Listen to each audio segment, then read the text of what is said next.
buenas tardes para todos los participantes de nuestro primer simposio de este año a cargo de la Sociedad Venezolana de Hipertensión. Primero quiero agradecer a todos los participantes que a partir de hoy pues comenzamos nosotros a tener actividad científica que pensamos que debe ser bien durante todo el año.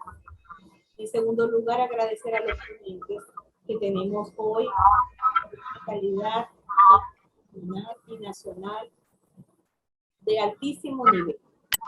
Vamos a comenzar este año a hablar sobre uno de los, digamos que, factores de riesgo interrogados de la enfermedad cardiovascular que en los últimos años ha tenido un verdadero impacto en relación a los estudios realizados para demostrar la asociación con la enfermedad cardiovascular como son los niveles de la fibrosis. Las conferencias van a estar a cargo de la doctora Soledad Briceño y del doctor Claudio. Bienvenido, doctor, gracias por su participación, y la doctora Soledad también, muchísimas gracias. Lamentablemente, la conferencia sobre los niveles de y la disfunción renal no va a poder ser explicada el día de hoy, nos queda pendiente para una próxima oportunidad seguramente. Entonces tendremos pues mayor tiempo quizás para discusiones. La primera conferencia, la cual estará a cargo de la doctora Soledad Briceño, es sobre el metabolismo del ácido úrico y la fisiopatología de la hiperuricemia. La doctora clínica, doctora en ciencias médicas, profesora titular de la Universidad del Zulia, coordinadora del posgrado de medicina interna, cuyo sede en el Hospital de la Universidad del Zulia, coordinadora de la consulta externa del Hospital General del Sur de Maracay, del Estado Zulia, investigadora asociada del Instituto de Enfermedades Cardiovasculares y miembro de la Sociedad Venezolana de Hipertensión Arterial actualmente. Ella habla sobre el metabolismo del ácido úrico y la fisiopatología de la hiperuricemia. Voy a dejar con ustedes al doctor José Andrés Octavio para que dirija pues sus palabras de bienvenida y presente a su gran amigo y consideramos también nuestro colaborador, al doctor Claudio Borges. Adelante, José Andrés. Bueno, buenas tardes. Bueno, ante todo agradecer al laboratorio Carlos CK por el patrocinio de este simposio, que dentro de lo que nosotros hacemos habitualmente, este simposio resulta un poquito insólito, porque todo el tiempo nosotros estamos hablando de hipertensión y ahora nos metimos en otra línea de cosas que son poco discutidas, por lo menos a nivel de nuestro simposio. Por eso nos pareció interesante contratar para esto mucha gente que supiéramos que tiene experiencia en este asunto y ha estado trabajando con el ácido úrico. No por casualidad tenemos a la doctora Soledad Briceño, tenemos al doctor Claudio Borghi y teníamos al doctor Roberto Frontemoli, que por circunstancias que no vale la pena discutirlas ahorita, pues no va a estar presente. Nosotros le damos la bienvenida al profesor Claudio Borghi. El profesor Claudio Borghi es una persona que conozco desde hace muchos años, ha venido múltiples veces a Venezuela, me he encontrado yo con él muchas veces en Italia. Ahorita por razones de la crisis y la pandemia tengo 5 años que no lo veo, pero por lo menos esta vez nos estamos viendo, nos vamos a ver a través de la pantalla. El profesor Borghi es un profesor de medicina y del Departamento de Medicina del Centro de Excelencia de Hipertensión de la Universidad de Bolonia, donde el doctor se graduó de médico e hizo su posgrado de medicina interna y de cardiología. Es director actualmente del programa de doctorado, salud y tecnología de la Universidad de Bolonia, y su actividad de investigación se ha centrado precisamente en los riesgos cardiovasculares, hipertensión, dislipidemia y factores de riesgo asociados. El profesor Borghi es expresidente de la Sociedad Italiana de Hipertensión y es presidente actual de la Asociación Italiana para la Hipertensión. Él forma parte del consejo directivo yo no voy a nombrar toda la revista, pero son como 12 revistas en las cuales es miembro del consejo editorial, arrancando con el de la Sociedad Europea de Cardiología, la Sociedad Europea de Hipertensión, el Lancet, el JAMA, el American Journal of Medicine, el New England Journal of Medicine y otras revistas más. De manera que es una persona que ha estado involucrada en estas cosas y en investigación todos estos años. El doctor, como consecuencia de su actividad, es el autor o coautor de más de 500 artículos científicos precisamente en el problema de los factores, ocupándose de los factores de riesgo y el tratamiento farmacológico de las enfermedades. Y yo tengo ya varios años, los últimos años que fui para Italia, oyendo al profesor Bori hablar del ácido úrico. Tanto he hablado que creo que algo he aprendido, pero lo más interesante me pareció invitarlo para que eso que yo he aprendido lo compartamos todos aquí, toda esta cuestión de la relación del ácido úrico con el riesgo cardiovascular. Hay algo que no mencioné, aparte de su afecto por Venezuela, que es producto de que ha venido muchas veces, ha sido un tremendo colaborador de las actividades nuestras en Venezuela, sea en hipertensión o en la Sociedad Venezolana de Cardiología. De manera que nosotros mucho le debemos al profesor Borghi. Como ya dije, el profesor Borghi es egresado de la Universidad de Bolonia.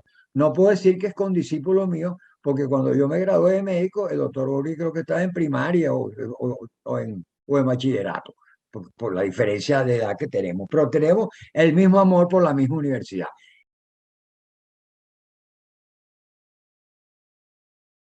Bueno, muchísimas gracias por esta invitación a la Sociedad Venezolana de Hipertensión Arterial. Doctor Borghi, welcome. Nice to meet you. Es un placer para mí, en verdad, compartir con usted esta tarde. Tarde para mí y quizás noche para usted, en hablando de algo que es muy hermoso, que es el ácido úrico. Voy a agradecer también a Laboratorios Calox por el patrocinio de este simposio, que considero que va a ser de mucha utilidad para ustedes. Quizás el tema que me toca a mí es un tema indiscutiblemente muy de fisiología, muy de fisiopatología, pero el entendimiento de todo lo que a lo mejor el doctor Borghi va a hablar posteriormente, hay que tener más o menos el conocimiento. Voy a tratar por todos los medios de manera, vamos a decir slowly, de manera muy suavemente, lentamente, para que vean ustedes que cuando hablamos del metabolismo del ácido úrico es hermoso en verdad. Nuestro guión de esta tarde vamos a hablar un poco de las generalidades más importantes del ácido úrico, el metabolismo y fisiología de las purinas, donde vamos a tocar tres aspectos fundamentales, como son las fuentes principales de obtención de precursores purínicos en el organismo, la fisiología de la excreción renal de los uratos, el estrés oxidativo del ácido úrico. Después pasaremos un poquito a hablar sobre la fisiopatología de la hiperuricemia, y aquí generalmente tocaré solamente ciertos puntos porque el doctor Borghi yo sé que va a darlo de manera mucho más puntual y interesante en relación con muchos trabajos, y terminaremos con la conclusión. Indiscutiblemente, cuando hablamos de generalidades, desde un punto de vista para hablar de ácido úrico, debemos saber que el ácido úrico, la urea y el amoníaco son unas formas de expresión del nitrógeno, y es procedente del metabolismo de las purinas y de la adenina y la guanina a través de las antinoxidasas. Esto generalmente, este ácido úrico, se consigue o se encuentra en formas de sales, lo que llamamos urato. Ya verán posteriormente que inmediatamente que se forma el ácido úrico se ioniza y pasa a ser un urato. Y se consigue generalmente en el torrente sanguíneo de una manera, por ser relativamente insoluble en agua, en esta forma, como les hablé, de urato. La síntesis de ácido úrico, que ya hablamos que es a través de las antinoxidasas, etcétera, es llevada a cabo principalmente a nivel hepático, pero eso no quiere decir que es único. También se puede observar a nivel del intestino, a nivel del endotelio vascular, y se habla también a nivel renal, que es sumamente importante, y se habla también que pueda ser dado a nivel del corazón. Cuando nosotros definimos hiperuricemia en función de valores, y por eso le puse acá, generalmente hay muchos estudios que tienden a dar valores de ácido úrico en sangre o séricos mucho más elevados, otros mucho más bajos, pero en líneas generales casi todos coinciden, o por lo menos se habla, de que los niveles de ácido úrico por encima de 7 miligramos por decilitro en el hombre y 6 miligramos de decilitro en la mujer, podríamos considerarlo como hiperuricemia. Recuerden ustedes de que hay un término de hiperuricemia asintomática y hay también niveles de ácido úrico en ciertos estudios donde tienden a bajar el potencial de, como yo llamo siempre, de marcador de riesgo al ácido úrico a valores mucho más bajos. ¿Cuáles son las fuentes principales de obtención del ácido úrico? Aquí les voy a decir a ustedes que generalmente yo diría que hay 4. ¿Por qué yo hablo 4? Porque además de la ingesta externa, o sea, de manera exógena de las purinas, que también es una fuente principal de obtención de ácido úrico, tenemos la que llamamos nosotros la síntesis de novo. Esa síntesis de novo, ¿cómo viene y a través de quién? Una molécula de ribosil se une a un fosfato y a un nitrógeno y a través de una enzima, como todas las enzimas, va a formar un producto que se llama fosforilbosil pirofosfato. ¿Qué sucede aquí? Él se va a transformar, vamos a decir así, en inosil monofosfato, que es lo que ustedes ven aquí como IMP. Este IMP, inosil monofosfato, tiene, como dicen, vías alternas, o se va a convertir, y es intercambiable, a adenosin monofosfato, o puede también transformarse en guanosin monofosfato, o también a la vía de la inosina, que después lleva a hiposantina, y esta santina lo convierte en ácido úrico, que generalmente, como les dije, rápidamente se ioniza y se convierte en un uranio. Más adelante vamos a hablar sobre esta parte, es decir, de la transformación de la inosina, que es sumamente importante para nosotros. Este sería, y ya llevamos 2 fuentes principales, ya dijimos una que es la exógena y la otra es la llamada síntesis de novo. Pero hay otra vía que se llama vía de rescate. ¿Cuál es esa vía de rescate? Esa vía de rescate se hace gracias a 2 enzimas. Esto que ven aquí ustedes es la hiposantina guanin fosforibosil transferasa. Y esta otra que ustedes observan aquí es la adenosin fosforibosil transferasa, disculpen. Estas simplemente son como un reciclaje, es tratar de tomar aquellos, vamos a decir así, componentes de purinas que los van a llevar a transformarse en GMP, como ya vieron, guanosin monofosfato, por este lado, y por el lado de este, la adenina va hacia adenosin monofosfato. Esta, fíjense que vuelve nuevamente por esa vía intercambiable con el inosin monofosfato, puede llevar por esta vía, que es la que tenemos acá, a la formación de ácido úrico que posteriormente es urato. Pero hay una cuarta vía y es simplemente la degradación del ATP y del GTP, que simplemente también se convierten en esas purinas que van a transformarse en AMP, o sea, adenosin monofosfato y guanosin monofosfato. Entonces, si ustedes pueden ver, es muy fácil. ¿Cuántas vías? La vía exógena, la vía de novo, la vía de rescate y la vía de degradación generalmente del ATP y del GTP. Si nosotros lo hacemos más pequeñito, o sea, como dicen, más fácil para que no veamos tantos nombres de las transferasas, etcétera, podemos saber que para la formación del ácido úrico generalmente va a provenir de alimentos que llaman umami. Umami son alimentos, se ven mucho en la parte de Japón. Y claro, está formado de purinas y de aminoácidos, de ácidos aminos, como el glutamato, y se van a convertir en ácido úrico. Pero hay otras vías muy importantes, como una de ellas es la vía de degradación de la purina del ATP, y la otra es la vía generalmente de lisis que puede haber o de transformación del DNA o el RNA. Esta vía del ATP que nos va a llevar al ácido úrico, fíjense que hay 3 y colocados aspectos fundamentales. Uno de ellos es la ingesta generalmente y que se hace a través de la aldolasa reductasa a nivel interno de los contenidos altos contenidos de carbohidratos que se convierten en fructosa, de la isquemia, que la pueden ustedes observar en cardiopatías isquemas, estrés respiratorio, etcétera. Esto generalmente, esta fructosa va a competir con el ácido úrico a nivel renal, y la ingesta de alcohol, que por esta vía de degradación van a formar entonces el ATP, que como ustedes saben muy bien, y si recuerdan la primera diapositiva, ese ATP se va a convertir en monofosfato para ir al inosil monofosfato y seguir la vía de la hiposantina, santina y llegar entonces al ácido úrico. Otra de las cosas fundamentales cuando nosotros hablamos del metabolismo del ácido úrico es el mecanismo de excreción renal de los uratos. Generalmente, y fíjense que hablo de uratos, generalmente la excreción urinaria normal de uratos se calcula en 700 miligramos en 24 horas. Se habla de una hipoexcreción cuando tenemos valores por debajo de 700. Y hablamos de hiperexcreción, generalmente los diferencian muchas veces entre el hombre y la mujer. En los hombres, cuando están por encima de 850 miligramos en 24 horas, y en la mujer de 750 miligramos en 24 horas. En este mecanismo de excreción renal de los uratos, vamos a decir que tenemos 4 fases, y que es lo que vamos nosotros a valorar.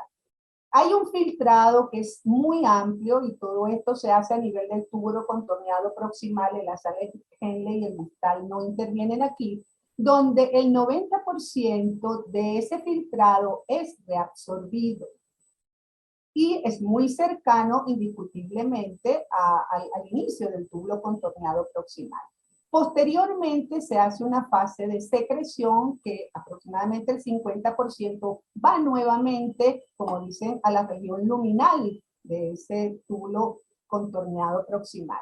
Y después sucede lo que llamamos también una reabsorción postsecretora. Y en esa porción postsecretora generalmente nuevamente va a ocurrir que entra entre un 40 o un 50%. Ahora, si nosotros tomamos y hablamos cuál va a ser la excreción final del ácido úrico, generalmente viene a ser dada en un 10% de esa carga que se ha filtrado. Si resumimos como todo, y queremos saber cuáles son verdaderamente los determinantes del balance corporal de urato, nosotros vemos que en nuestra carga diaria, los 2/3 generalmente se debe a una síntesis de tipo endógena, que ya lo vimos, que generalmente es la de novo, como vimos anteriormente. Y el 1/3 generalmente se debe a la parte exógena a través de dietas ricas en purina, que constituirían en 1/3. Fíjense que aquí están los niveles séricos, pero como ese es un balance corporal, la excreción está dada casi en un 70% a nivel de tipo renal y a nivel intestinal en un 30%. Ahora, muy bien. Una de las cosas fundamentales y de las cuales tratan de darle y ponerle brujo malo de la película al ácido úrico, y le digo yo, no. El ácido úrico como tal es una molécula hermosa, generalmente amo, dependiendo generalmente de una serie de factores que van a intervenir en él, en su metabolismo, y hacer un desbalance entre ellos y ellos, indiscutiblemente lo convierten en esa molécula brujo malo de la película, como digo yo. Pero vamos y continuemos. Si nosotros retomamos un poco, que quedamos indiscutiblemente de la inosina, y ahí pasa a la hiposantina, que lo van a ver aquí, hiposantina e hiposantina, y esa santina y después ácido úrico, va a intervenir generalmente 2 enzimas que son importantes, que vienen de una, como dicen, intercambiables, y que vienen generalmente de la santino óxido reductasa. ¿Qué significa? Ella se va a dividir en santino deshidrogenasa y santino oxidasa. Cuando la santina oxidasa, ¿qué hace? Simplemente que está oxidado, va a reducirlo y convertirla en el NDA en NDH, o sea, de una manera reducida.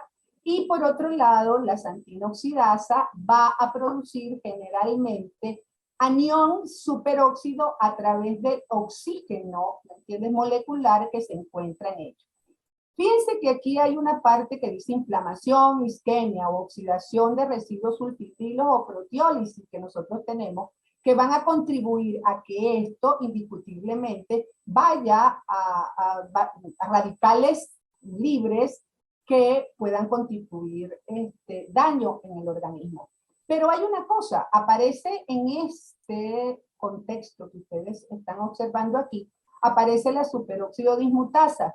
Y la superóxido dismutasa en un momento determinado lo querría tratar de compensar o vamos a decir eliminar el peróxido de hidrógeno que se forma, pero resulta ser de que se convierte, lo que lo va a hacer es convertir en un radical libre mucho más potente y mucho más tóxico en nuestro organismo. Ahora, muy bien, eso es más o menos el metabolismo de una manera un poquito sintética y quizás eliminando ciertos factores de la belleza que es. Pero, y me tocaría la fisiopatología de la hiperuricemia y nos haríamos esta pregunta. ¿Y la hiperuricemia? Indiscutiblemente, como todo, nosotros tenemos que definir cuándo definimos hiperuricemia.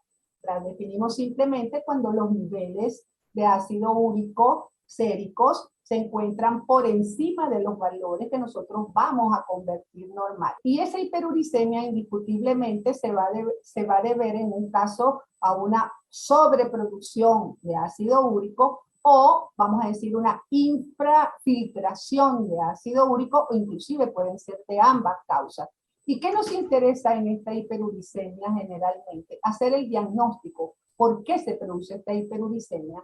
Indiscutiblemente ver la parte fisiopatológica de esta hiperuricemia, qué puede estar causando e inclusive muy importante la parte de tratamiento porque veremos que hay drogas que pueden producir hiperuricemia y que van a contribuir en estado y van a llevar a procesos patológicos posteriormente y conocer también desde un punto de vista comorbilidades que estén acompañadas de esta hiperuricemia.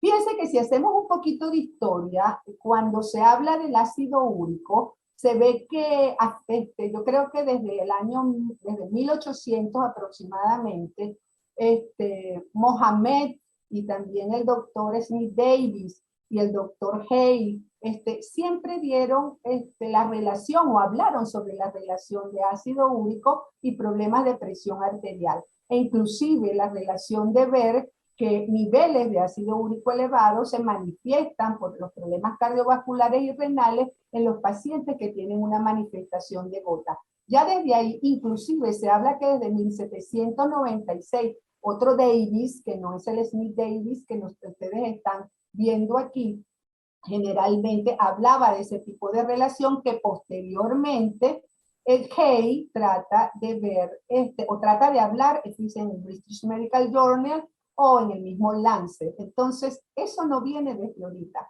viene desde mucho tiempo atrás la importancia de ver esa relación.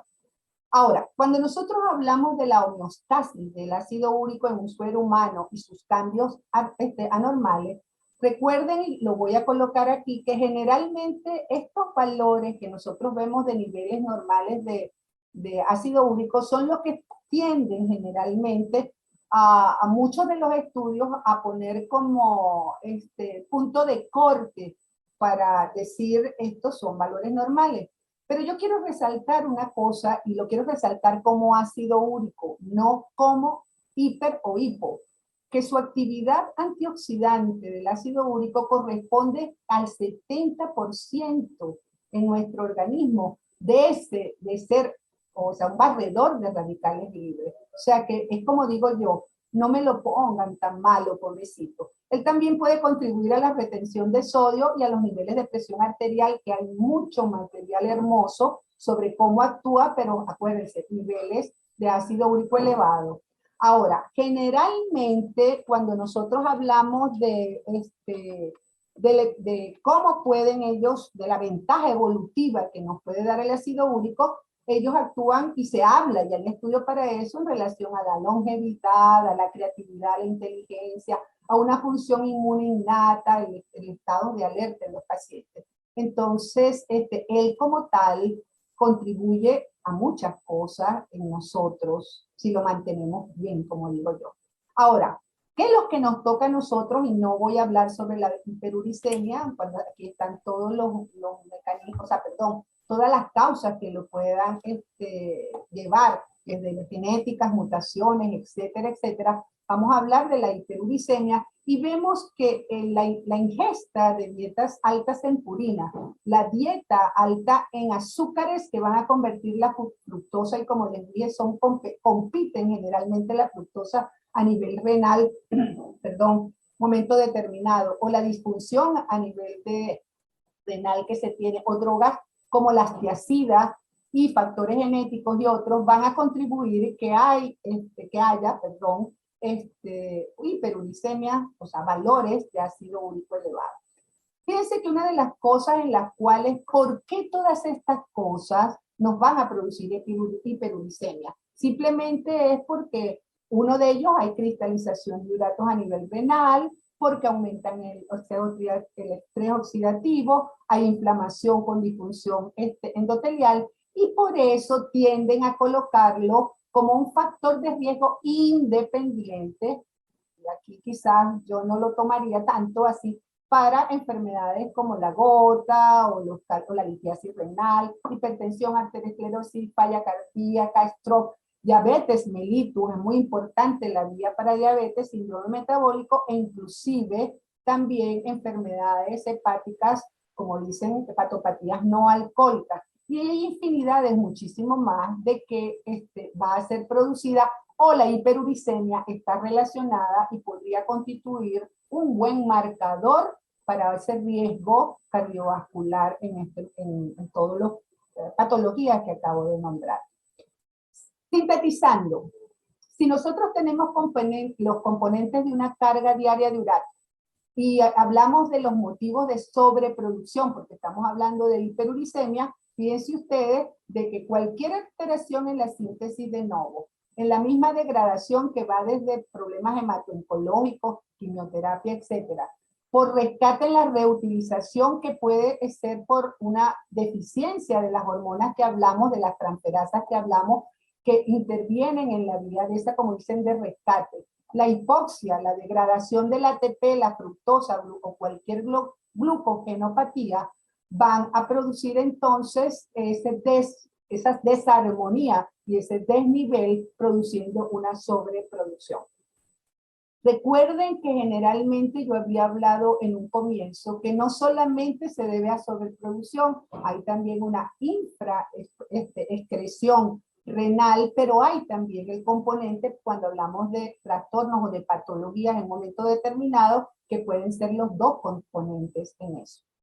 Ahora bien, ahora nos vamos a esos efectos clínicos que no son deseados de la hiperuricemia. Fíjense que estoy tratando de no, sino simplemente trabajar o hablar un poco sobre el iceberg, la punta del iceberg. Nosotros ya hablamos de las causas que pueden producir hiperuricemia, pero vamos a ver que la hiperuricemia va a actuar o va a tener una acción adversa intracelular y va a haber efectos clínicos que no son deseados.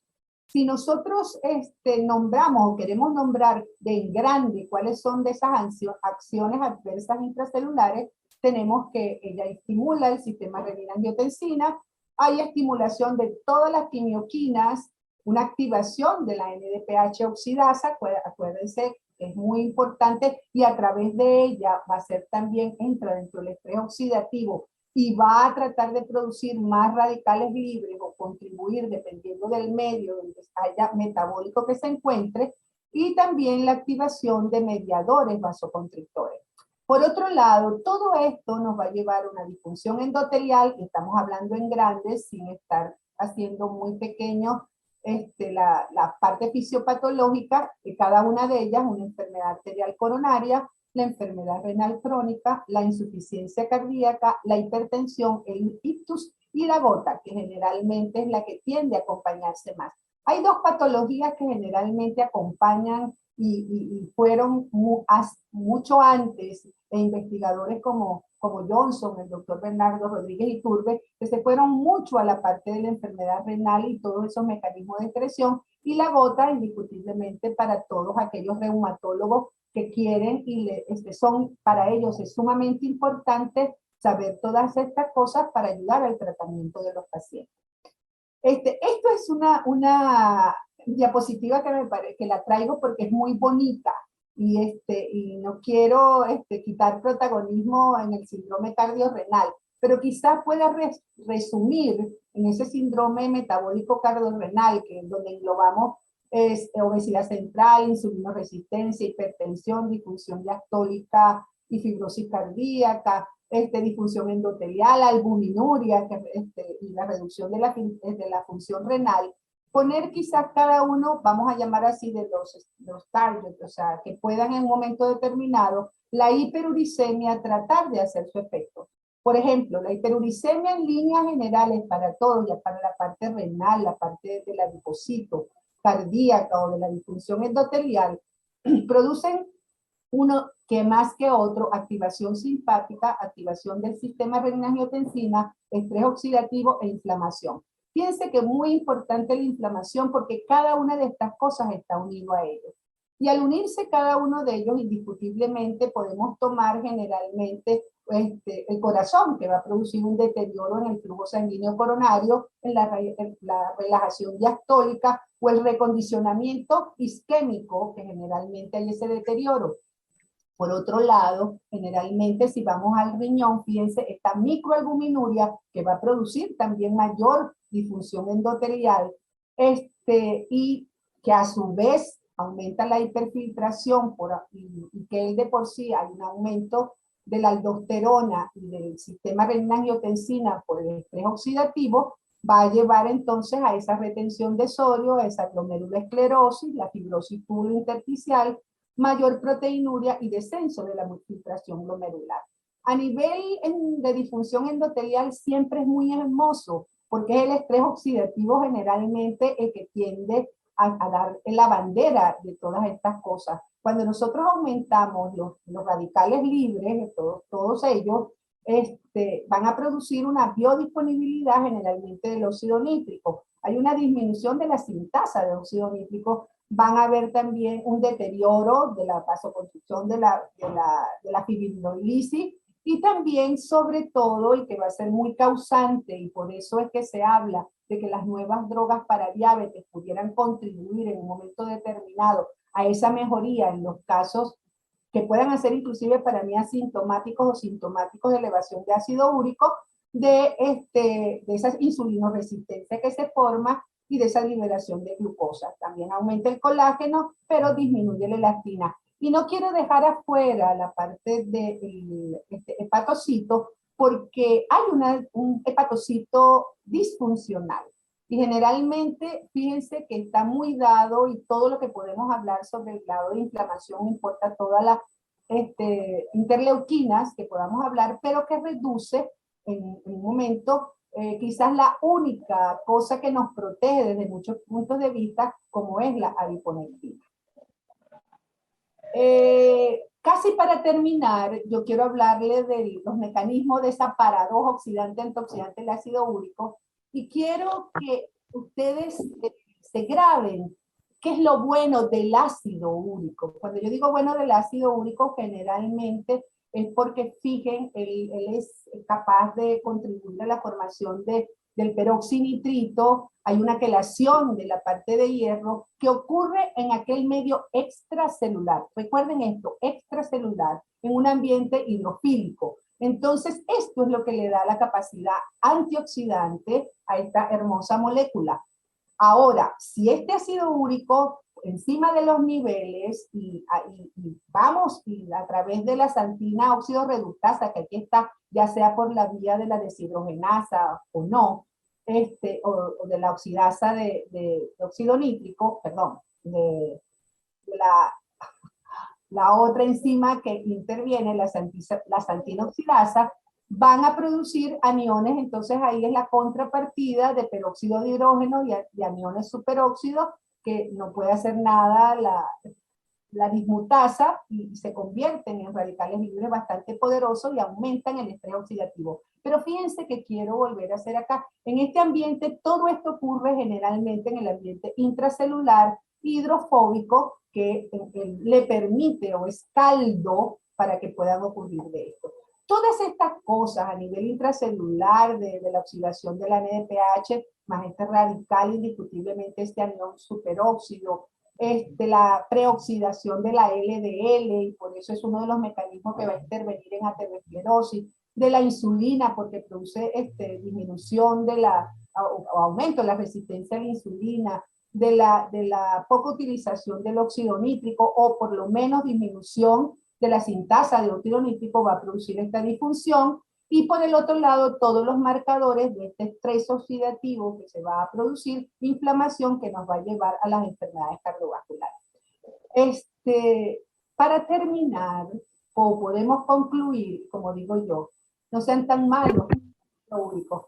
El ácido úrico en el medio intravascular es uno de los principales mecanismos de protección contra todos los procesos oxidativos. Por el contrario, eso sí, en el ambiente intracelular, como les hablé, se va a transformar en oxidante al formar radicales cuando en reacciones con otros oxidantes. El aumento de los niveles de ácido úrico en sangre, lo que llamamos nosotros hiperuricemia, o sea, definida, o el aumento del ácido úrico en orina, que pudiera ser una uricosuria elevada, son los que yo considero deben ser llamados marcadores de riesgo. Para mí no debe considerarse el ácido úrico como un factor de riesgo, y yo sé que después el doctor Borgi me va a decir, no es así con todas estas cosas, pero no importa. Igualmente, I love you, doctor Borgi. En sentido estricto de la definición, como factor de riesgo no lo consideraría, sino lo consideraría como un marcador con muchas implicaciones cardiometabólicas. Muchísimas gracias. Muchísimas gracias, Soledad. Excelente conferencia. Ahora pues vamos a escuchar, porque parece que esto se va a convertir como en una especie de debate, al doctor Claudio Borgi con su conferencia sobre ácido úrico. Bienvenido, gracias por aceptar nuestra invitación. Y bueno, vamos a aprender algo más sobre el ácido úrico. Muchas gracias a usted. Antes que todos, quiero agradecer a los organizadores de este simposio, el presidente de la Sociedad Venezolana de Cardiología de la Hipertensión, me disculpo, y mi hermano José Andrés Octavio por esta invitación. Yo no hablo también español, pero me gustaría de agradecer a todos por esta invitación, por la oportunidad de estar aquí esta noche con vosotros y por hablar de un tema tan importante como el ácido úrico, el riesgo cardiovascular. So that's all I can say in Spanish. I'm really sorry because my Spanish with the pandemic has worsened considerably. I was much better some years ago, but unfortunately, we have been away, and I couldn't practice actually in this language. So welcome to all of you. I've decided to start my presentation with the main tower in Bologna. These two towers are the symbol of the city, and on my back you can see what we consider the, let's say, the most important thing we have in our town, which are tortellini. And you know very well how important is pasta for the Italian people. But the topic of the presentation, unfortunately, is not pasta, is the serum uric acid and cardiovascular disease. So I think we can start. And we have just heard a beautiful, wonderful lecture from Professor Briseno about what uric acid is. But certainly we have a level of uric acid increase in our blood because something happened so many millions of years ago. And some important mutations have prevented the capacity of men, great apes, and the Dalmatian dog to destroy the uric acid. And so for this reason, the uric acid accumulate into the bloodstream. Basically, you know very well that hyperuricemia is the agent of gout. is mainly responsible for gout, and I think is most of the people knows about uric acid because of gout. But actually, we have a lot of additional information of a close relationship between hyperuricemia and the metabolic diseases, in particular diabetes and metabolic syndrome and hypertension. So that's probably the key mechanism through which hyperuricemia can be responsible for cardiovascular disease. We have just heard from Professor Briceño that the relationship between uric acid and the causative role of uric acid in cardiovascular and metabolic disease was well known at the end of the 19th century, when some investigators published paper like this one from Alexander Ake about this, the possibility that uric acid is involved in cardiac and renal disease. And we know very well from the epidemiology, from the traditional epidemiology, that in the population we can have a close relationship between the progressive increase in the level of uric acid and so many additional risk factors, including, of course, hypertension and glucose and lipid profile. But I think the most important data, and probably the most relevant data, are those relating hyperuricemia with hypertension. And among the many that have been published over time, I think one of the most interesting is the one published a couple of years ago, in showing that the level of baseline uric acid in normotensive patients are pretty much related, of course, to the level of uric acid over time, but in particular to the blood pressure level during the follow-up. And this is true for systolic and diastolic blood pressure. And from the mechanistic point of view, I think this is a very good point that partially resolved the problem of the chicken and the egg, suggesting that hyperuricemia can precede the onset of hypertension. And for this reason, I think it can be involved in the overall cardiovascular disease and could be strictly related to the risk factors for cardiovascular disease. Is there any relationship between hyperuricemia and the lifetime of the population? Absolutely, yes. This is a nice paper published from Irish colleagues and clearly shown that the median survival time of the population, the general population, is significantly reduced in patients with hyperuricemia.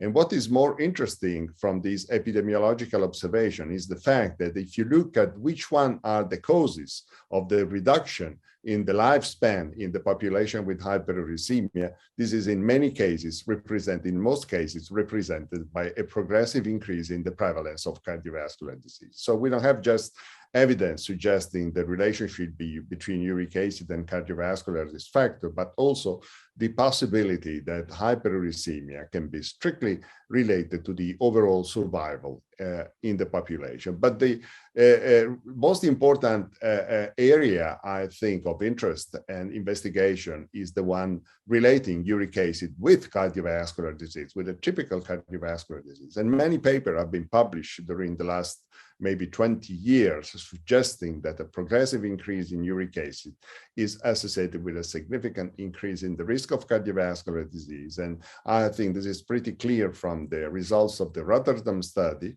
which clearly suggesting a significant increase in the relative risk of myocardial infarction, coronary artery disease, and stroke by increasing the level of uric acid in the general population. In particular, this is true also in the hypertensive population. And this is a nice paper published some years ago by Mickey Alderman and showing a significant increase in the relative risk of cardiovascular disease in the treated hypertensive population. And this, I think, is very important. That suggests that the overall risk of hyperuricemia can be observed beyond the level of blood pressure control. And this is very important because it suggests the probability that uric acid is largely involved in the residual cardiovascular risk we are going to study very actively nowadays. And it seems to be very important for the overall definition of a cardiovascular risk profile. What about the news in the area of uric acid? Myself and my coworkers have been deeply involved in the investigation in this topic over probably the last 10 years. We have a large group of people studying this area in Italy. And I must say that during maybe the last 2 or 3 years, we got a lot of additional information that clearly support a deep involvement of hyperuricemia in cardiovascular disease. Let's go through some of these area of interest. First of all, the problem of the genetic contribution. I'm pretty sure that all of you knows that in the past, a couple of Mendelian randomization studies have been published suggesting that there was no relationship between the genetic hyperuricemia and the risk of cardiometabolic disease. The problem was related to the choice of SNPs that were probably not the good one for investigating this association. And very recently, a large analysis has been provided by the UK, from the UK Biobank population, that clearly show a close relationship in terms of genetics between those who are hyperuricemic in the genetic area and the risk of hypertension and the main cardiovascular disease. This has been confirmed very recently from a wonderful paper published on hypertension probably a couple of weeks ago, and clearly showing that the whatever is the genetic approach, whatever is the methodology you are looking for in terms of Mendelian randomization, for every investigation, you can see a significant increase in the rate of major cardiovascular disease for those who have a genetic increase in the level of uric acid. And in particular,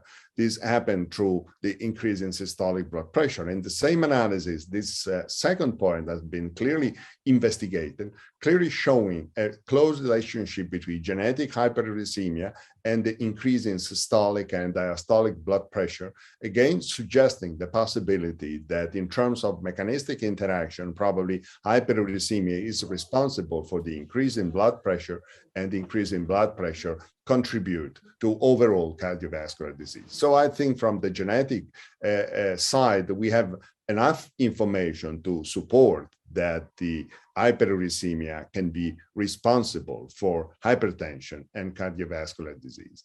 The second point that has been already touched by Professor Briseno was the problem of the threshold for cardiovascular disease we observe in the population. Actually, in most of the studies published at the, let's say, in the late 20th century, the level of hyperuricemia was considered around 7.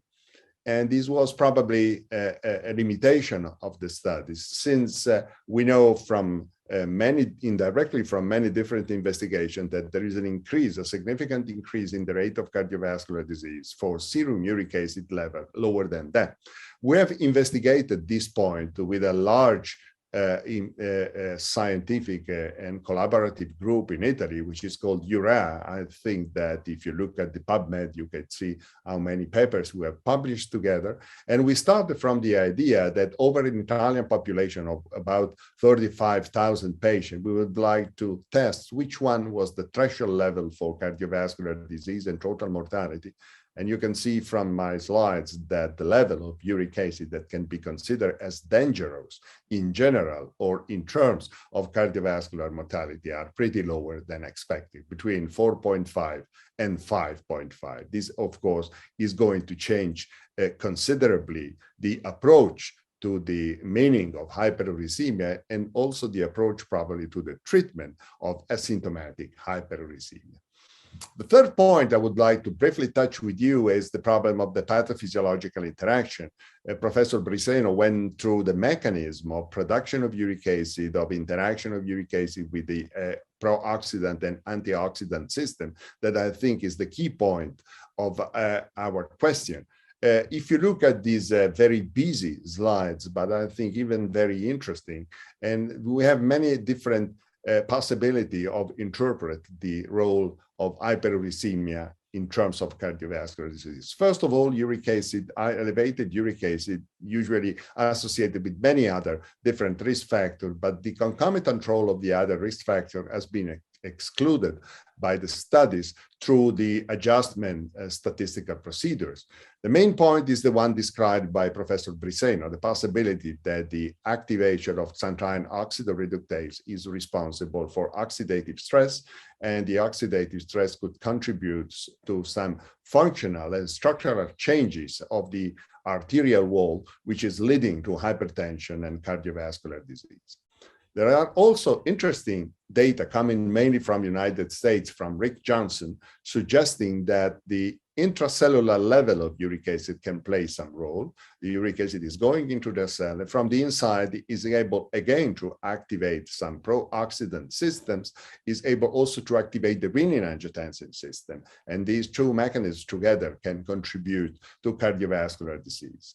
And very recently, I think a large importance has been given to the possibility that pro-oxidant effect related to the activation of xanthine oxidoreductase can be responsible for lipid peroxidation, to the production of oxidase LDL cholesterol. And this lipoprotein can contribute to the atherosclerotic disease. We have made a study on this in this area, try to correlate the level of uric acid in the blood with the level of oxidated LDL. This is a paper published by one of my co-workers, and you would see that there is a linear correlation between these two variables that clearly suggests the possibility that the production of oxidized LDL can contribute to atherosclerotic disease and cardiovascular disease. And this mechanism is probably responsible to the peculiarity of the atherosclerotic plaque we are seeing in the patient with hyperuricemia, which are actually characterized by higher level of lipid content and the lower fibrosis of the cap. And these two conditions, hyperlipidemia inside the plaques and the reduction of the caps of the plaque, can be responsible for the high, let's say, vulnerability of the plaques that can be associated with a significant increase in cardiovascular disease, both at the coronary and the cerebrovascular levels.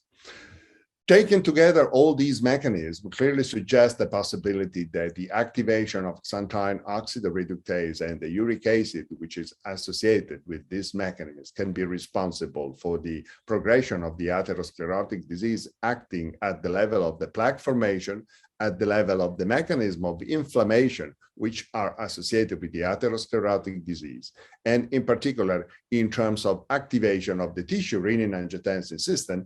And you know very well how important is the tissue renin-angiotensin system in terms of progression of cardiovascular disease. This has been recently demonstrated in men, not just in experimental condition, and this very nice abstract has been presented very recently at the American Heart Association by Armin Lerman at the Mayo Clinic, showing a relationship between the plasma level of uric acid and the level of uric acid in the carotid plaque of patients with asymptomatic atherosclerosis at that district. Again, suggesting that probably those who have hyperuricemia have a different atherosclerosis process or a different pathway of atherosclerotic disease, which is more prone to cardiovascular complication. And I think this is a new area of investigation that could be very interesting in terms of interpreting the reciprocal relationship between xanthine oxidoreductase and hyperuricemia. Very recently, some additional indexes for the investigation of uric acid has been provided. And in particular, I think the most investigated area also working in this area is the role of the ratio between uric acid plasma, serum uric acid, and serum creatinine. The higher is the ratio uric acid, serum creatinine, as you can see from this nice paper published on the Journal of American Heart Association, the higher is the rate of the probability of major cardiovascular disease, including, of course, coronary artery disease and stroke. And this, I think, is interesting because in this paper, the problem has not been investigated. What we are doing now, there is a possibility that those who have a higher level between uric acid and serum creatinine fell within the population of hyperproducers of uric acid, which has been mentioned by Professor Briseno before. And if this is true, it's my personal hypothesis. When we talk about the relationship between uric acid and cardiovascular disease, and we would like to, let's say, identify the role of uric acid as a cardiovascular risk factor, we have tried to stratify the population from the very beginning. In the general population, we have probably some patients in which hyperuricemia is due to the reduction in the renal excretion. In this case, probably the main problem is gout, but with a very low probability of having cardiovascular disease. The most important population is this one, those in which there is an overproduction of uric acid with normal renal function, and in this case, probably the activation of xanthine oxidase related mechanism, which is behind, is responsible for cardiovascular disease. So we'll have probably some renal hyperuricemia and some cardiovascular hyperuricemia. And in the next years, we would like to work trying to identify this population of patients that should be the one that should be addressed in terms of cardiovascular risk and in terms of preventive use of urate lowering drugs. I think is a very interesting and fascinating hypothesis. Next point are the guidelines. The guidelines have, for many years, have pretty much ignored the problem of uric acid, but in the last 5 years, the situation has changed pretty much. First of all, I think we have to remember that the guidelines of the European Society of Cardiology and European Society of Hypertension have not just reported the importance of measuring uric acid in the workup of patients with hypertension, but also they have included uric acid among the additional risk factors for cardiovascular disease in the hypertensive population, just in between total cholesterol and diabetes. So I think that we all are working on this topic, we have to be pretty satisfied. And the same was true for the guidelines of the International Society of Hypertension, published in 2020.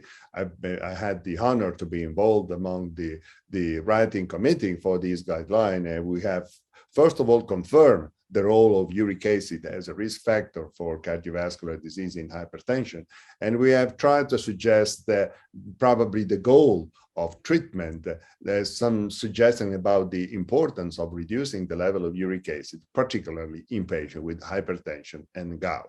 More recently, a couple of guidelines have been published dealing with the problem of asymptomatic hyperuricemia.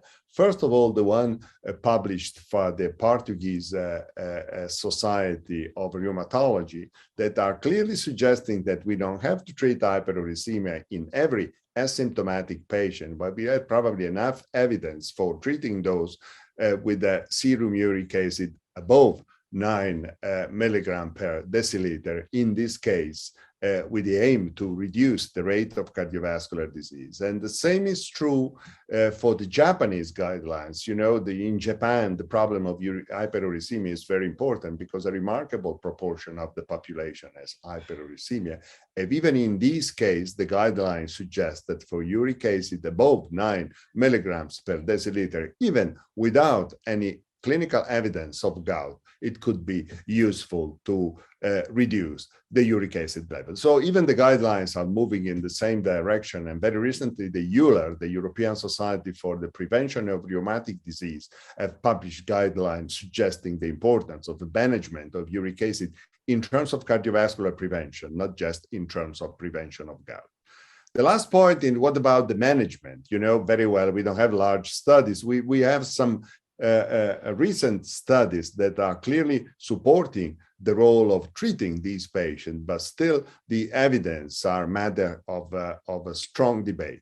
But among the different possibilities, among different solutions for the treatment of uric acid, and according to the pathophysiology and the beautiful lecture of Professor Briseno, I think that now the solution for the treatment of hyperuricemia and prevention of cardiovascular disease is the use of xanthine oxidase inhibitor, as we have pointed out some years ago with my friend Giovan Battista Desideri. This is also in line with the recent observation from the Japanese people showing a progressive increase in the relative risk of cardiovascular disease by increasing the plasma level of xanthine oxidase. So it means that, of course, in the axis between xanthine oxidase and uric acid, we should try to find out the solution for the prevention of cardiovascular disease. This is also supported by this nice paper, which is showing that the stronger is the ability of urate lowering treatment in terms of inhibition of the xanthine oxidase, the larger could be the effect in terms of prevention of cardiovascular disease. This is a head-to-head comparison between two different xanthine oxidase inhibitors. One is the febuxostat and the other one is topiroxostat, drugs that are similar structural profile. And you could see that the level of inhibition of xanthine oxidase seems to be more prominent for the topiroxostat, and the same drug is associated with a better control of systolic blood pressure over time. So again, we have some evidence that the modulation of xanthine oxidase can have some impact in terms of prevention of cardiovascular disease. But going to the clinical approach, we have many studies summarized in this meta-analysis that support that the use of xanthine oxidase inhibitors can improve the blood pressure control, can reduce both systolic and diastolic blood pressure, and also another large meta-analysis, more than 80 studies have clearly shown that the treatment with xanthine oxidase in the general population is preventing the rate of total cardiovascular events and serious cardiovascular events. But I think the most interesting paper is the one I've already shown to you in terms of Mendelian randomization, the one published on hypertension, which is clearly showing that the reduction of serum uric acid, whatever is the treatment, and not just with the xanthine oxidase inhibitor, is associated with a significant reduction in systolic and diastolic blood pressure. And even more interesting is the observation that if you look at the prevention of cardiovascular disease, in the overall population, which has been studied, there is a trend that does not achieve statistical significance in terms of prevention. But if you look only at the population with previous cardiovascular disease, you can see that the treatment with urate-lowering drugs is associated with a reduction of over 60% of the prevention of new cardiovascular event, which of course is not conclusive, but is supporting, I think, very strongly the possibility that the modulation of the plasma level of uric acid can have some impact in terms of prevention of cardiovascular disease. Just a few ideas about the future in this very interesting area. On one side, we are looking for the results of some additional studies, and I think we are pretty anxious to know what's going on with the old ART study, a British trial in which allopurinol has been given to patients based on cardiovascular risk, not based on the presence of hyperuricemia. So it's something like a primary, or in some cases, secondary prevention of cardiovascular disease through the modulation of the level of uric acid. But I think the most interesting perspective is the possibility that the uric acid level can be modulated by drugs which are not primarily drugs that cannot be defined as urate-lowering drugs.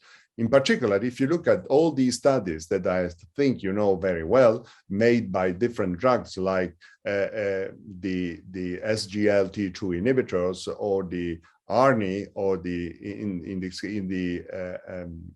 drug in increasing the level of GMPC, what they have in common actually, or the live study with the losartan, they have just one feature in common. All of them are reducing the level of uric acid. But in all of these studies, the reduction of uric acid has been associated with an improvement in the clinical outcome that clearly suggests the possibility that the modulation of the level of uric acid can have a remarkable impact in terms of prevention and in terms of treatment of cardiovascular disease. And we have also some additional information from the experimental studies clearly suggesting that we can probably combine the drugs reducing the level of uric acid through a different mechanism with the xanthine oxidase inhibitors. And in particular, this trial, which has been carried out, if I remember well, in rabbit, is clearly shown that the combination of dapagliflozin with xanthine oxidase inhibitors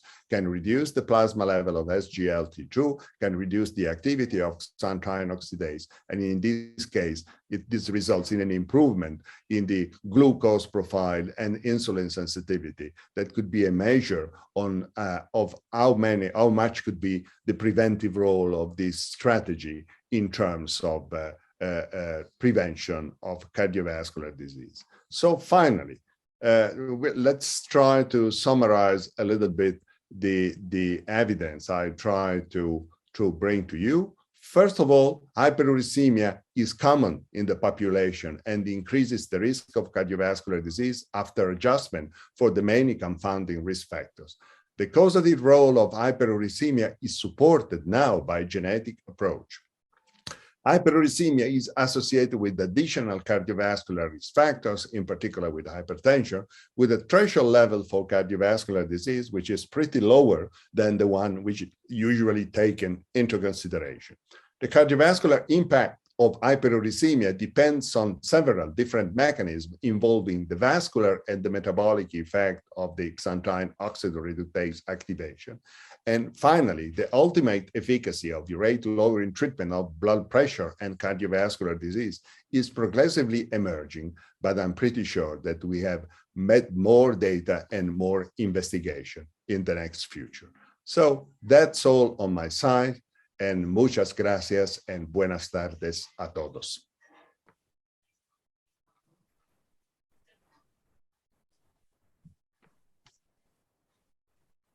Bien, con el permiso del público, voy a hablar directamente a Claudio a Claudio in italiano per congratularlo per questa bellissima presentazione nella quale abbiamo imparato in mezz'ora cose che per imparare da soli dovremmo stare un mese nell'internet o in una biblioteca. Quindi è una cosa bellissima riuscire ad avere questa informazione in questa maniera. E poi voglio dire un'altra cosa. Sembra che voi due, la dottoressa Bisegno e tu, vi siate messi d'accordo proprio per legare tutta quella parte fisiopatologica con la contrappartita, diciamo, clinica e dei risultati. Per cui credo che tutti abbiamo imparato molto. È stato un vero piacere per noi averti qua con questa presentazione e non lasceremo molto tempo sin invitarti di nuovo. Ti voglio chiedere, perché siccome si è fatto un po' tardi, se hai un po' di tempo per sentire qualche domanda o proprio sei impegnato? Sì, no, 10 minutos, 10 minuti. 10 minuti. Él está diciendo que tiene 10 minutos para responder alguna pregunta que el público sugiera. Para responder las preguntas está abierto el chat, de forma de que cualquiera de los presentes pudiera hacer una pregunta. Alguno de los presentes o alguno de nosotros mismos, si no hay personas que vayan a hacer las preguntas. ¿Alguien, Egle, tú tienes alguna observación? Soledad, ¿tienes una observación para él en estos 10 minutos? Yo quisiera primero agradecerle en español, agradecerle su presentación y además que haya aceptado la invitación para participar. De verdad que queda poco, realmente queda poco por decir con las presentaciones que hemos tenido, tanto la de la doctora Soledad como la del doctor Borgi, en relación a ácido úrico, sobre todo como José Andrés dijo al principio, nosotros manejamos mucha hipertensión, vemos muchos pacientes con niveles elevados de ácido úrico, pero bueno, parece que nos quedamos cortos en ocasiones por eso. Yo había comentado que se formaría algún debate entre la conferencia de la doctora Soledad, que defiende mucho lo que es el lado bueno de los niveles de ácido úrico, y la conferencia del doctor Claudio, con relación a que, bueno, nos ha presentado desde lo más viejo hasta lo más reciente en relación al factor de riesgo que debe ser considerado la hiperglicemia o los niveles elevados de ácido úrico. Y la pregunta que a la final siempre viene es, para nosotros, que vemos nuestros pacientes, que los tenemos sentados frente a nosotros y tenemos un paciente quizás con algún factor de riesgo, quizás sin otro factor de riesgo, un paciente hipertenso. Sería, ¿cuándo colocaríamos nosotros tratamiento a un paciente que está asintomático desde el punto de vista de ácido úrico o de niveles de ácido úrico, no tiene gota, no tiene cálculos renales? ¿Cuándo podríamos colocarle tratamiento para hiperuricemia asintomática? Y de ahí pues podríamos pasar a discutir esos valores que vamos a considerar como de riesgo, de riesgo cardiovascular, y pasar a considerar lo que la doctora Soledad decía, que para ella no lo considera como un factor de riesgo, sino como un marcador de riesgo. Estoy haciendo varias preguntas que son para ambos, ¿ok? Porque yo creo que ambas conferencias estuvieron, bueno, que cada quien pues defienda su punto. ¿Y qué diferenciaría desde el punto de vista de tratamiento que yo tenga un paciente con un marcador de riesgo o con un factor de riesgo? No sé si el doctor más o menos me entendió el español. No, hoy me la está poniendo difícil, eso tan largo, ¿no? Ok, bueno. Yo creo que él más o menos me entendió. Claudio, Ho capito, ho capito. Hai capito bene? Ho Perfetto. capito, Okay. certo. Ok. Hai entendido. Okay. I think that that's the key point. Basically, I think that if a patient has a level of uric acid, which is the two guidelines I've shown, they said above 9, maybe even above 8, but we can keep it the level between 8 and 9 without any additional risk factor, but this very high level of uric acid, maybe it should be treated. It should be treated for the prevention of gout, but this probably should be treated for the cardiovascular prevention as well. If the level is, let's say, above the threshold we identified, but is not so high, I think what you have to do is basically take into consideration the overall cardiovascular risk, but we don't have enough information that we can treat it with the drugs, unless we consider the possibility of treating them with drugs which are indirectly able to modify the level of uric acid. On the, let's say, hypertensive side, antihypertensive side, we have losartan, which is able to reduce the level of uric acid, so you can use it when you have a patient with hyperuricemia. We have some, let's say, good information from fibrates. Of course, there is the diet. We can try to use the diet. But if the patient has some additional diseases that suggest the possibility, for example, of using the new SGLT2 inhibitors, that could be a good solution because you could improve the metabolic profile, prevent cardiovascular disease, and reduce the uric acid. And we have enough information that suggests that a remarkable proportion of the benefit of these classes of drugs can be achieved by reduction of uric acid. But if the patient has a, let's say, mid-increase in the level of uric acid, no additional risk factor, I think that basically diet and the right choice of antihypertensive drugs could be enough. And mine may be the aspirin, because the aspirin is reducing the renal excretion of uric acid. So again, you have to check it if the patient is treated with aspirin, if it deserves the aspirin. But I believe that if a patient doesn't have any additional risk factor, probably is not treated anyway with the aspirin. But so far we have to manage this way. But I'm expecting more information and more, let's say, detailed suggestion for the future. And that's the reason why I'm waiting for another invitation from such a good friends from the beautiful country of Venezuela. Soledad. quiero hacer una pregunta muy breve, porque como seguramente todos saben, algunos diuréticos hacen Mhm. subir el ácido úrico y nos Mhm. encontramos entonces que este factor de riesgo adicional puede hacerse evidente quando nosotros utilizamos diuretico. Yeah. In poche parole, come facciamo con i diuretici che fanno Ah. salire l'acido urico? I think it's an interesting question. For many times, we have considered the hyperuricemia as one of the side effects of diuretics, and that's true. In particular, the thiazide diuretics and the loop of Endler diuretics and the are increasing uric acid. Basically, I think in the patient where there is an increase in uric acid by diuretics, what we have to think about is the risk of gout.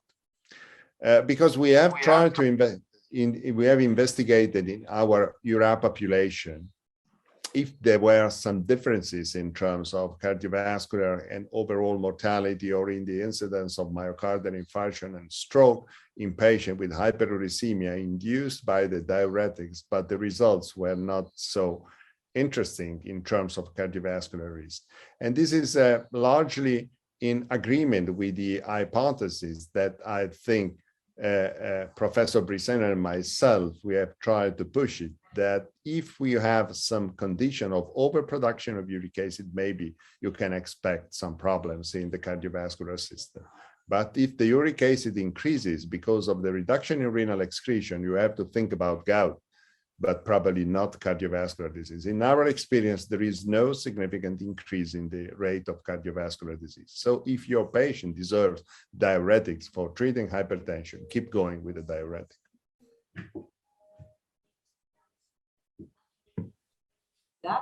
Bien, gracias. Yo creo que ya con esto, él dijo que no tenía mucho tiempo. De esta manera vamos a despedir al profesor y podemos seguir un poco más tiempo con Soledad para che nos responda algunas preguntas. Non crea che si va a salvare. Quindi dicevo che ormai sono passati 10 minuti, ti ringraziamo assai e cosa faremo? Ci beviamo un lambrusco dopo. Bravi, bravi, bravi. E i tortellini li vedete alle mie spalle. Ecco. Grazie tanto. Ciao, ciao. Ciao. Ciao, ciao, ciao a tutti, ciao. No, Soledad. Bueno, yo quisiera defenderme, ¿no? Claro. No, Claro, si eso, para eso te estoy dejando, para que no pude preguntarle a él lo del debate, porque no dio más tiempo. No, pero es Esa que, es la idea, es que si hubiese sido bueno que él escuchara esto. Cuando yo hago la diferenciación de marcador a factor de riesgo, es desde el punto de vista de definición. Si nosotros hablamos de marcador, simplemente son aquellos que potencialmente se asocian, a una mayor probabilidad de sufrir pero no son causa. Cardiovascular. ¿Es así? Pero no son causa. Ajá, pero cuando hablamos de factor de riesgo, estamos hablando de la probabilidad, o sea, eso es desde el punto de vista de concepto, que tiene simplemente un individuo de sufrir una enfermedad en un determinado tiempo. Entonces, pero claro, si nosotros hablamos de hiperuricemia, indiscutiblemente, ahí yo me callo, porque tú puedes manejarlo como factor, lo puedes manejar como marcador. Pero ya cuando se habla del ácido úrico, como digo yo, déjenlo pobrecito, si el ácido úrico es excelente, si él está en un balance perfecto, si él no tiene ningún factor asociado, en eso es maravilloso porque es un antioxidante como nadie, es un barredor de radicales libres. Además, tiene los efectos que yo hablé, un efecto creativo en la inteligencia, longevidad, una serie de cosas que es importante. ¿Qué es lo que pasa con los estudios, José Andrés y Egle? Lo que pasa con los estudios es que simplemente los que lo lanzan como factor de riesgo no está hecho para el ácido úrico. Estoy hablando de tiempo atrás. Ahorita sí, actualmente están dándole un poquito de más importancia como él solo. Y fíjese que todos los estudios de la xantinoxidasa, o sea, la xantinoreductasa, que él habló, hay simplemente papers que hablan de la alteración que puede dar ella y sobre todo para el tratamiento. El tratamiento que se debe hacer para bloquear y que a nivel renal no hay ese problema. Entonces, ¿qué es lo que pasa? Entonces decimos, los estudios anteriores que le daban ese malo, brujo malo de la película, fueron simplemente, colocaron valores de ácido úrico y ¡blum! Lo lanzaron allí con todos los factores de riesgo independientes, reconocidos, y entonces le mandaron a él como si fuera ese factor de riesgo, pero no estaban hechos para tipo de paciente. Uno, para hablar de ácido úrico y poder decir, o sea, ácido úrico como tal, debemos decir cómo es su ingesta de purinas, cómo es su ingesta de carbohidratos, cuáles son otros factores que cuando yo lo vi desde el punto de vista de fisiopatología, fíjense ustedes que se van por la vía de degradación del ATP, y al ser el ATP indiscutiblemente va a ir a la inosina, o por lo menos vamos al monofosfato de inosina, que va a llevar la escala completa. Fíjate, Entonces, perdona que te interrumpa, pero eso coincide con lo que dijo Claudio, de que si eso está correcto, aislado y correcto, no está debido a otras cosas o correcto. diuréticos, entonces ya el manejo no implica que tenga que uno administrar medicamentos, aunque mira, a mí después de esta Pero ese conferencia es para me llega medicamentos, un paciente Andrés. con 9 de ácido úrico y le voy a dar uropurinol, aunque no tenga Escu- gota. Escúchame una cosa, pero eso es cuando tú hablas de medicamentos, o sea, hablas de tratamiento. ¿Dónde se ha centrado verdaderamente y se ha centrado todos los estudios? Es simplemente de tratar de disminuir, ¿me entiendes? Vamos a decir, la producción de ácido úrico y frenar, ¿me entiendes? Aquella no secreción a nivel renal como debe ser. Ahí es donde se centra. Tú lo estás hablando desde el punto de vista de tratamiento, pero estamos hablando desde el punto de vista de ácido úrico como molécula. Esa es la que yo defiendo. Defiendo el ácido úrico como molécula porque tiene muchas cosas buenas. Depende de todo el contexto que tú le reúnas. Yo estoy de acuerdo con el profesor Borgi, indiscutiblemente, y sería el colmo que no estuviera. Pero es así. Inclusive uno de los estudios que yo hice con prehipertensión, dentro de aquí, y la relación con ácido úrico que se puso a nivel de cuartiles el ácido úrico, y ajustando a edad, a sexo, a todo lo que tú puedas, en todas aquellas variables intervinientes que pudieran ser, el ácido úrico constituyó, vamos a decir así, un marcador que pudiera llevar o que produce hipertensión arterial. Y así como muchos que yo he tratado de tutoriar y siempre va a dar, pero no están dados los individuos como tal para decir que es el ácido úrico, porque todo se manejó con valores de ácido úrico. Entonces, eso es el por qué yo lo defiendo. Ojo, yo estoy de acuerdo todo lo que él dice, todo, está completamente de acuerdo, pero ¿en qué momento? En cuando los niveles de ácido úrico están elevados o cuando hay un aumento de la uricosuria en los pacientes. Más nada, eso es todo. Es mi defensa para mi amado ácido úrico. ¿Ok? Mire, perdón, si alguien del público quiere alguna pregunta, que todavía tenemos un poquito de tiempo, pueden escribirlo en el chat, cualquier se quiera preguntar. Claro, como dijo Egle, y que le dijo, este par de expositores no dejaron espacio para las preguntas, porque dijeron, para mí dijeron todo lo que existe sobre el ácido úrico. Bueno, para que yo reconozca, no es que yo sepa mucho de eso, pero creo que fueron bien completos los dos y bien complementarios, y te felicito a ti también por eso, Soledad. Parece que de verdad hubieran planeado, se hubieran puesto de acuerdo, que menos mal que la conferencia de Claudio resultó en vivo, porque él oyó la anterior y eso estuvo muy bien. Eso estuvo muy bien, sí. No, y fui muy nombrada, indiscutiblemente. De manera que muy bien. Pero todavía, si el público quiere preguntar algo, estamos en tiempo, ¿verdad? Le pregunto a los coordinadores. Hay una cosita, José Andrés, en relación a algo que dijo Egle, que es muy importante. En los guidelines, y lo dijo el profesor Borgi, generalmente el manejo de la hiperuricemia con niveles mayores de 9 son los que pudieran justificarse. Y se pudieran justificar porque verdaderamente a nivel renal, y de todos modos yo no sé si por ahí está el profe Amair, ¿me entiende? Que nos puede ayudar un momento determinado. Hay la precipitación, gracias a esos niveles, la precipitación a nivel luminal, que eso es lo que va a producir indiscutiblemente todo el daño y la formación del estómago, o sea, de las piedras que llaman de la litiasis de tipo renal. Entonces es como una manera de decir, pero ajá, El problema también hay que hay estudios de la gente que mal utiliza, y perdónenme ustedes, la utilización de alopurinol para todos y todos en pacientes que son asintomáticos desde un punto de vista, que lo que van a hacer es un daño, o sea, desde el punto de vista de, vamos a decir así, de inhibición de esa santino y oxidasa y de inhibición, lo que pueden es producir en un momento determinado mucho más cosas, o sea, más malas, porque se va a ir por otro mecanismo, el NDH que de oxidado se reduce y también va a contribuir al estrés oxidativo y entonces va a hacer mucho más daño. Eso se ve muchísimo en pacientes con insuficiencia cardíaca. No fue demostrado y todavía no ha sido demostrado que la utilización de alopurinol o lo que sea en pacientes con insuficiencia cardíaca, con niveles inclusive de ácido úrico más o menos elevados, vaya a traer un beneficio. Eso es un paréntesis que les estoy dando y ya basta. Bueno, ahora aquí alguien está preguntando que cuáles son el parámetro de alerta de ácido úrico para personas sin factores de riesgo. Yo creo que eso en parte lo respondieron entre ustedes dos.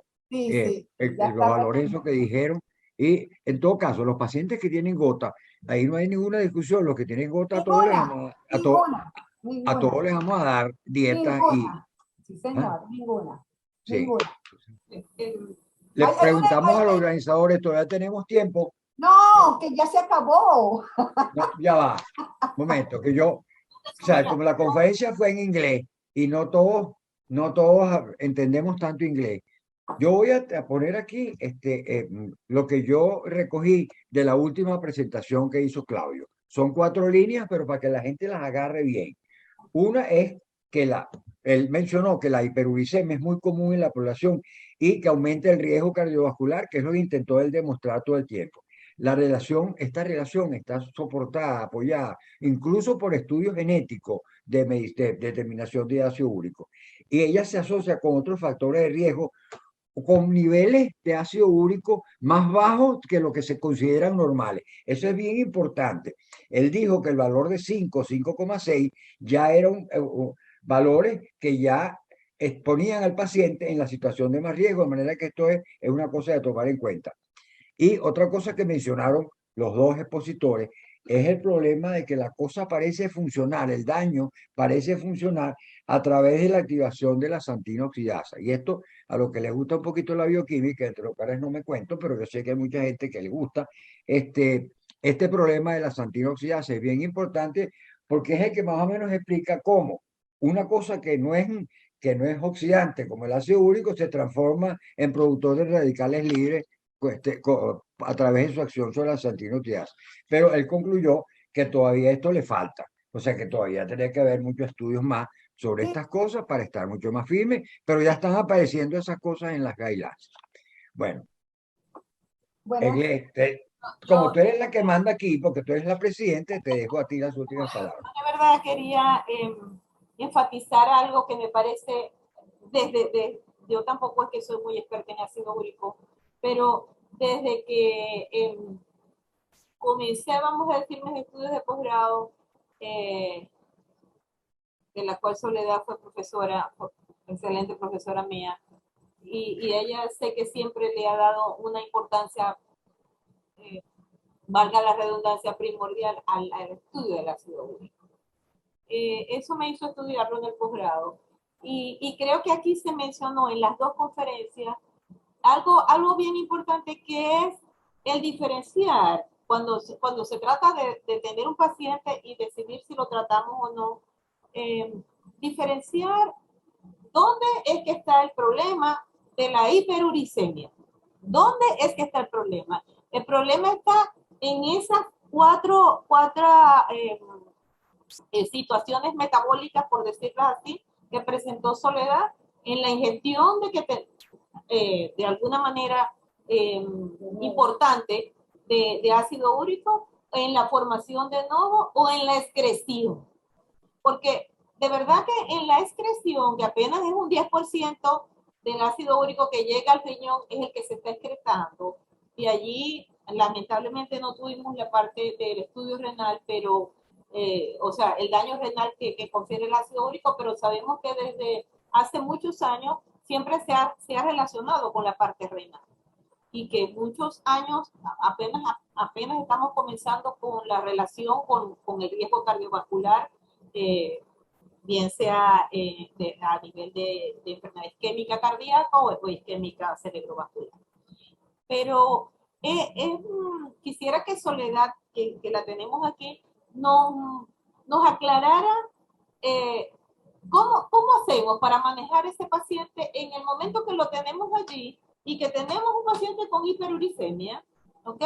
Para determinar si uso o no uso el alopurinol, porque depende de cuál sea el mecanismo que está asociado a esa hiperuricemia en ese paciente, independientemente de que el paciente sea diabético o sea hipertenso. O bueno, si tiene gota no tenemos para dónde agarrar. O sea, eso está, no vamos a ponernos a llover sobre mojado. Pero sí en ese otro paciente que quizás esté asintomático, quizás. Porque creo que lo que más nos causa duda en el momento de medicar, y yo insisto en la medicación porque estamos allí con casi 100 personas que nos están escuchando, y que creo que en todo esto, al final, nosotros lo que necesitamos es dar herramientas para tratar a nuestros pacientes en lo que podamos hacer y tratarlos de la manera que se debe hacer, tengamos o no tengamos los medicamentos actuales o en algún momento. Pero sí creo que como esto viene, y creo que va a venir mucho sobre ácido úrico en un futuro quizás no muy lejano, es ver, Soledad, qué hacer con ese paciente que tenemos allí para definir primero cuál es el mecanismo que me está produciendo esa hiperuricemia en el paciente asintomático. Claro, porque esto, no sé. De todos modos, voy a decirte una cosa. Cuando yo coloqué la diapositiva que decía, y la hiperuricemia, esa es la ganas de irme y el hambre. La hiperuricemia, ¿qué? Yo voy a hablar como internista, y yo creo que se lo he dado muchas veces, y yo siempre he dicho que el paciente como un todo es fundamental. Para nosotros es muy importante primero, como lo dijiste tú, hacer el diagnóstico si hay una sobreproducción, hay una infraexcreción renal o hay ambas en un momento determinado. Lo otro que tenemos que hacer es buscar, como lo dijiste tú, indiferentemente, pero hay que determinarlo, qué comorbilidades está asociada. Correcto, o sea, hay comorbilidades asociadas a estos valores de ácido úrico que los tenemos aumentados. Lo otro es qué tratamiento, porque lo tocó José Andrés, porque no es solamente el diurético. El diurético es porque nosotros tenemos ahí muchas otras drogas.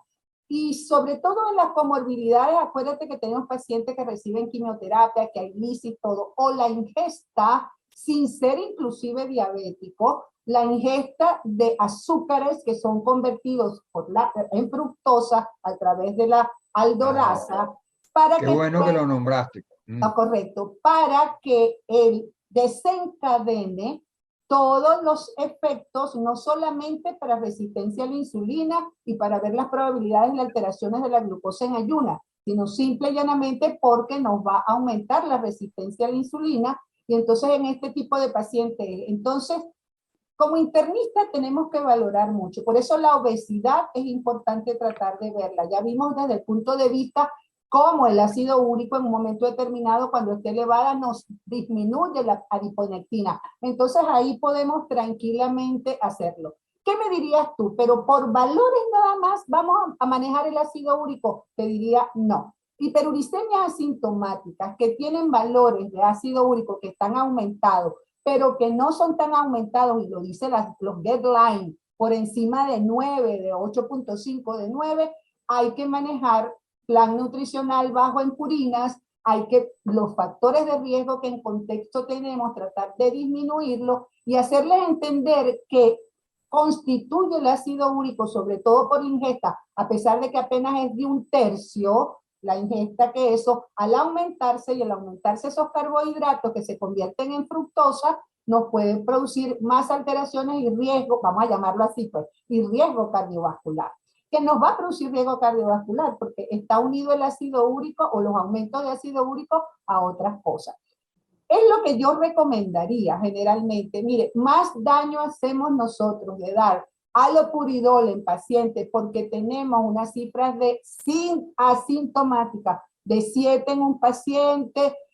Acuérdense que es diferente en hombres y en mujeres, a pesar de que nos dan aquí los valores solos, que esperar y quitar y tratar de mejorar todo el contexto que rodea el ácido úrico, porque todos ellos van a aumentarnos el ácido úrico, nos van a dar una superpresión. Ahora, ¿qué exámenes pedir? Puedes pedir 2 cosas, porque generalmente ambos es lo más común. Buscar cuáles son los niveles de ácido úrico en orina y buscar cuáles son los niveles de ácido úrico en sangre. Entonces, allí te van a decir muy bien que están colocados, si son ambos, que la mayoría son ambos las causas, o que son las causas más por una uricosuria aumentada. ¿No? Fíjense que no hablo de hiperuricosuria, sino una uricosuria que nos está hablando de un problema renal. Entonces, eso lo empatamos con el problema renal, buscamos más, yo no sé si Amaira está de acuerdo conmigo que debe estar por allí, y entonces tratar de ver. Hay 2 cosas importantes que no quiero hablar. No tenemos aquí el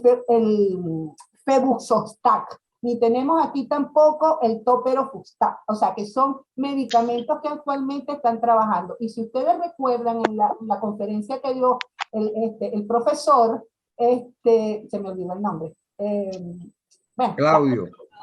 De Claudio, el profesor Claudio, generalmente aún así los resultados no dan muchísimo en esas de tratamiento en esos aumentos de ácido úrico con pacientes asintomáticos. Entonces, ni siquiera eso, que es lo que quizás trae menos efectos colaterales, menos problemas, que es el boom ahorita, etcétera, etcétera, de tratamiento. Y no del halopurinol, que es el que caballito de batalla. ¿Ok? Bueno, muchísimas gracias. No sé, José Andrés, si Ya. ¿quieres comentar algo? No, quería comentar. Primero celebro que hayas mencionado lo de la fructosa, porque yo pensé que eso iba a salir más, pero bien bueno que se haya mencionado y que la gente pare las orejas cuando se esté hablando de esto. Lo otro es que cuando les estaba oyendo a ustedes decir que el ácido úrico había que manejarlo en el contexto de los otros factores de riesgo. Bueno, y eso no es lo que hacemos con la presión arterial igualito. Si la presión arterial está ligeramente elevada, el manejo está metido dentro de si el paciente tiene alto riesgo o no, para decidir cuál es el tratamiento, cuándo empezar el tratamiento. De manera que yo creo que en medicina todo es un poco así y está empezando a pasar con el ácido. Y es bien racional que se mencione de esa forma. Bien, ¿iba a decir algo más? No, yo sencillamente agradecer a Laboratorio Carlos, a Eventos VIP, a ustedes, a José Andrés, a Más Soledad, al profesor Claudio, por esta tarde de verdad, y a todos estas personas, esos médicos que están allí oyéndonos desde Desde la 1 de la tarde, señor. de verdad que el problema que hubo con el audio pues se resolvió de una manera muy, muy simple. El doctor Claudio estaba allí en vivo desde que comenzó este simposio, cosa que también lo agradezco de verdad. Y hasta pues, Bueno, mira, no es por jalar a los italianos, pero porque de verdad ellos son así, ¿sabes? Las veces que uno los invita, ellos se quedan desde el principio, no en su conferencia nada más, sino que se quedan en todas las demás, y eso lo he vivido yo mucho. Eso es muy común que ellos hagan eso. A mis 2 amigos, porque ahora les voy a decir así, rompiendo todo el protocolo, José Andrés, a mi hermana Egle, muchísimas gracias por la invitación, lo disfruté. Mi hermana Egle sabe que yo lo disfruté más que el doctor Claudio, más nada porque esa es mi molécula bella y a las cuales amo soberanamente. Y cada día yo sé que sí es un factor o lo que sea, pero yo la sigo defendiendo por las cosas buenas. Gracias. Gracias y a todos los que esperaron hasta ahorita para escucharnos. Bien. Los quiero mucho. ¿Okay? Te vamos a mandar un mes para Boloña para que se te quite esa pasión con el ácido úrico, ¿viste? La acompañamos. O sea, Exacto, acompañado. Excelente, excelente. Right Bien. now. Bueno, gracias. Bueno, agradecemos a la audiencia por haber permanecido todo este tiempo con nosotros y pendiente. De verdad que lo agradecemos, tuvimos una buena audiencia y que es verdad que quedamos muy contentos a pesar de que tuvimos una deficiencia de un expositor, pero la cosa, estamos contentos de cómo funcionó y espero que ustedes estén también, el resto de la audiencia, contentos con lo que oyeron y vivieron. Muchas gracias. hasta la próxima. Mm.